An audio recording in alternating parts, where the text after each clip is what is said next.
South African President Cyril Ramaphosa has made minor changes to his cabinet, shifting ministers around. This comes after the death of the Minister of Environmental Affairs, Edna Molewa, and the recent resignation of the Minister of Home Affairs, Malusi Gigaba. The reshuffle has seen the long-serving Member of Parliament, Stella Abrahams, appointed as the new Communications Minister, while Nomvula Mukonyen replaces the late Edna Molewa as the new Minister of Environmental Affairs. Siyabonga Nwele has also been appointed as the new Minister of Home Affairs. However, the opposition does not welcome the changes and feels President Ramaphosa has failed once again to cut down the bloated cabinet. This is the third cabinet reshuffle since he took office last December. Announcing a number of changes to the National Executive, the Cabinet, and in making these changes I remain determined that the Cabinet of our nation should have what I would call an appropriate mix of experience and capability, as well as gender, as well as a generational mix as well.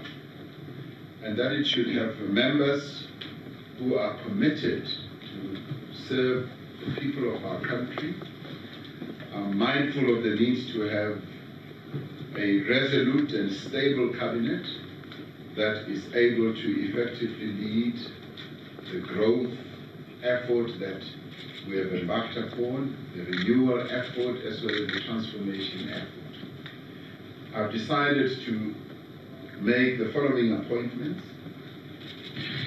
Minister of Home Affairs will now be Dr. Siyabonga Nwele. Minister of Environmental Affairs will now be Ms. Nomvula Mukonyen, and Minister of Communications will be Ms. Stella Abrahams. Now, I've also decided to merge the Ministries of Communications and Telecommunications and Postal Services into a single ministry.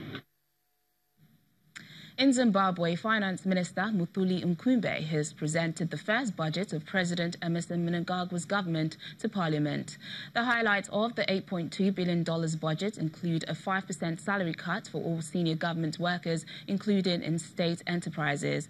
Mr. Nkumbe has also announced plans to re-register civil servants in an audit aimed at purging ghost workers. The government currently spends 90% of its budget on paying salaries, squeezing out resources meant for infrastructure development. The finance minister also announced plans to tighten rules on the government's local borrowing. The presentation was, however, marred by scuffles between security and opposition members.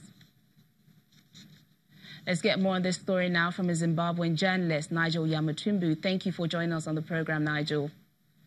It's a pleasure. Thank you.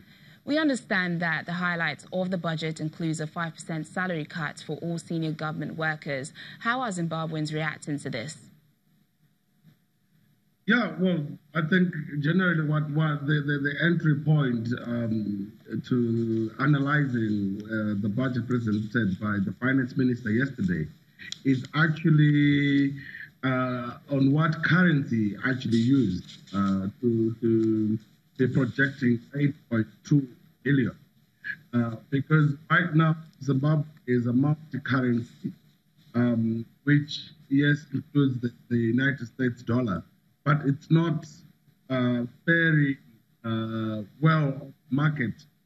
That is in terms of the local gross settlement, transfer settlement, RTGS, and mobile money. It is really not clear as to where Zimbabwe's economy is going to go, and already the market has responded rather negatively to the policy pronouncements made yesterday.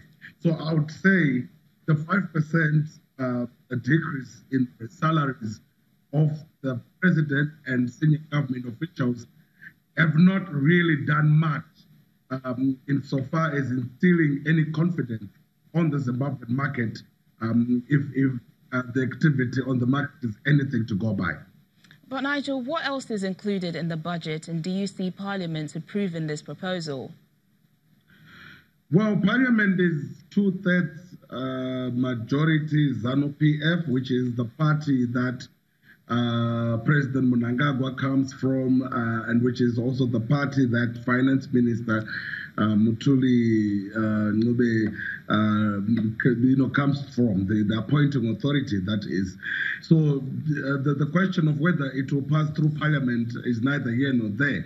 But the other key highlight around how government is now saying they are charging import duty on motor vehicles that we get from Japan using United States dollars. They now demand cash.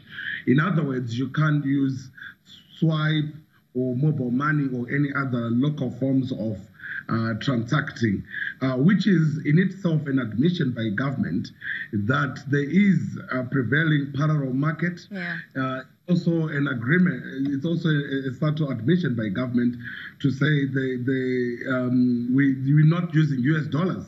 Okay. So that is a key, really. Okay, Nigel. All right, we'll be keeping a close eye on that. Zimbabwean journalist Nigel Yamatubu, thanks for joining us on the program. Excellent. It's a pleasure. Still to come on the program. Our Africa Tech segment takes a look at the impact of digital media on Nigeria's 2019 election. Please stay with us.